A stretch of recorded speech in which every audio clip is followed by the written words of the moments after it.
Today, we're going to be covering 3 content creator tools that are absolutely free. We'll be covering one for video, one for audio, and one for thumbnails. If you're creating your own content, I promise this video will be very helpful. Before I begin, even though these softwares are free, there's a tiny bit downsides to them.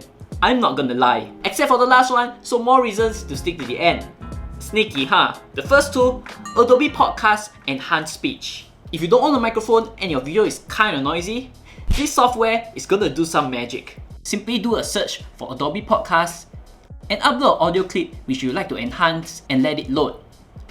Once it's uploaded, you can preview the clip and of course, download it. Microphone, which I think the quality is above an average onboard microphone, and they may make some enhancements.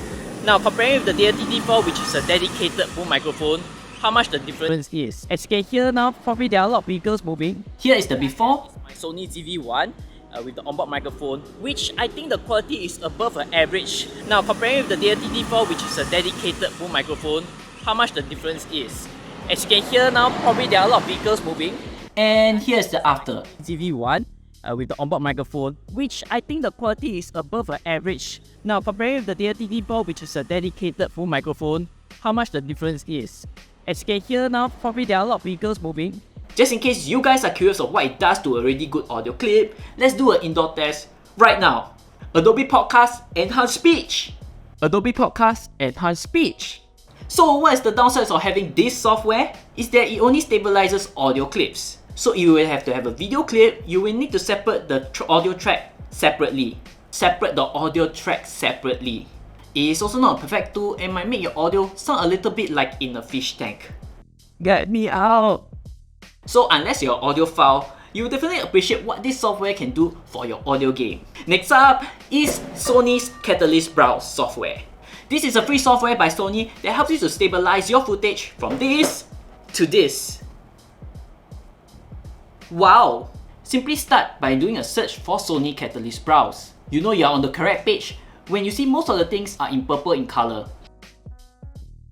Then go to the Explorer and browse for the video file that you want to stabilize. There should be this round icon for all those files that are stabilizable. Stabilizable. Once you open the file, go right to the bottom and click Analyze. Sorry guys, my screen capture did not capture the Analyze button. So here it is. It'll grant you a preview of how your video footage would look like. And here we have a very strong gust of wind, and how is my audio sounding like? You can adjust the amount of stabilization that you want, but of course the more there is, the more video will be cropped in. And having more crop also does affect the rendering time. Once you're satisfied with the adjustment, simply click Export, which is also at the bottom of the screen. Here's the footage of the before. Pasir Beach. Now it's at actually the most eastern side of Singapore. And the after. Pasir Beach. Now it's at actually the most eastern side of Singapore. This program sounds great, James, but what is the downside? Now, I forgot to mention, this program only works for specific Sony camera models. One of the cameras is definitely my Sony ZV-1 and the rest are all over here.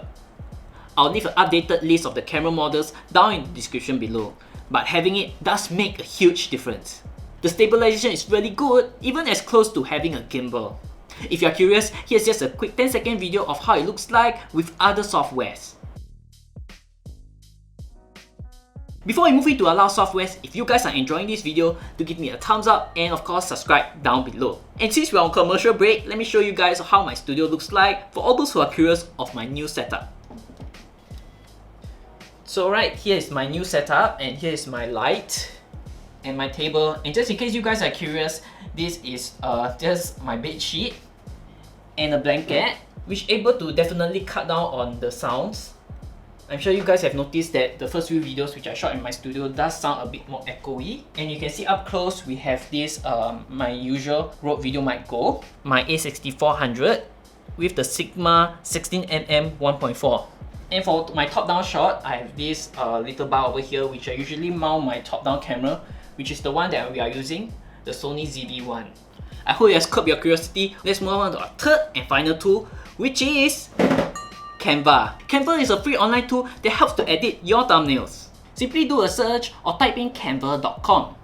There are many templates for different platforms such as TikTok or even Instagram, but for this video, we are just going to do an example on YouTube thumbnail.